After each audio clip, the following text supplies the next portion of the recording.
बचपन में मलीर रिवर जब बहुत ज़्यादा बारिशें हुई थी, तो जब बारिशें ज़्यादा होती हैं तो वो अपने फ्लड प्लेन से एक्सपैंड हो जाता है।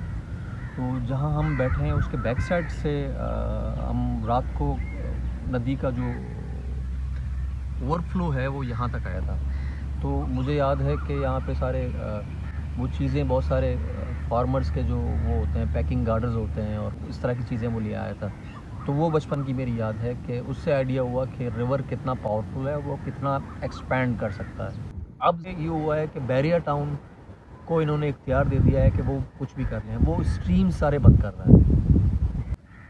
एक तो कल्चर को आप तबाह कर रहे हैं, एक जो वाबस्तगी है यहाँ के लोगों की रिवर के साथ, और जो हैप्पीनेस है, उनकी जो अटैचमेंट है रिवर के साथ, उसको आप तबाह कर रहे हैं। सेकंड ये है कि ये जो रिवर है, दुनिया भर में जहाँ जहाँ रिवर होती है वहाँ पे वो ज़िंदगी को पनपने देती है। मतलब अगर रिवर नहीं है, पानी नहीं है, तो वहाँ ज़िंदगी नहीं हो सकती। तो कराची में जो लाइफलाइन है वो मलीर रिवर है, जिसमें अंडरग्राउंड जो एक्वाफेयर है उसको रिफ़िल करता है। जैसे कराची, उसका इम्पैक्ट पूरा कराची अंडरग्राउंड वाटर जो इस्तेमाल कर रहा है वो ज़्यादातर मलीर रिवर प्रोवाइड करता है।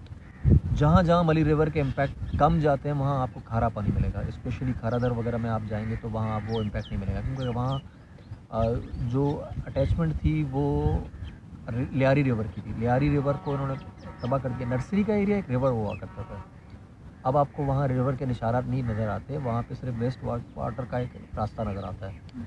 तो अब जो सिचुएशन है, मैं जो फोर्स कर रहा हूँ कि अगर इनको नहीं रोका गया और टॉक्सिक पानी यहाँ आता रहा तो क्या होगा कि मलीर की जो ये ग्रीन बेल्ट है ये पूरी तबाह हो जाएगी। आपका ऑलरेडी जो एयर क्वालिटी इंडेक्स है, आप दुनिया में बुरे एयर क्वालिटी में रह रहे हैं। आप उस बुरे एयर क्वालिटी में जो लोगों की हेल्थ है वो डायरेक्ट इफेक्ट हो रही है, स्पेशली बच्चों की हेल्थ। अगर आप मलीर रिवर को डिस्ट्रॉय करेंगे, उसको तबाह करेंगे, तो उसका इम्पैक्ट हर इंडिविजुअल कराची में रहने वाले इंसान के ऊपर होगा।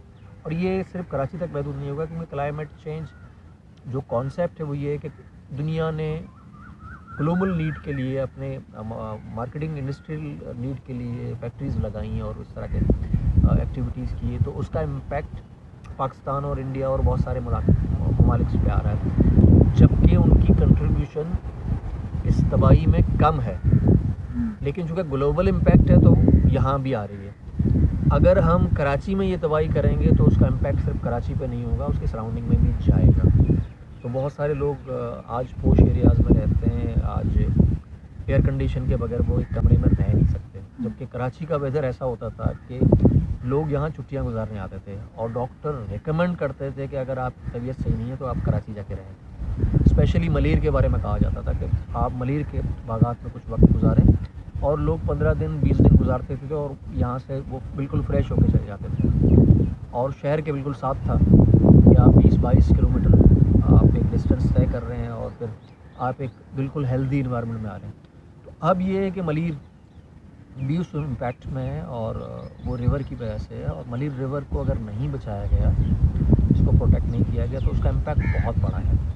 करेंटली हमारे पास बहुत सारे एक्सपर्ट इंडिकेट कर रहे हैं कि जो ईट वेव्स हैं या ईट इंडेक्स है वो global compare to global, Karachi का ईट इंडेक्स ज़्यादा डिस्टर्ब हो रहा है। 2 पॉइंट समथिंग रात में उसका इम्पैक्ट आया है, और अभी इन्होंने रिवर को डैमेज करना शुरू किया है। जब ये कम्प्लीटली डैमेज हो जाएगा तो वो इम्पैक्ट कहाँ तक जाएगा।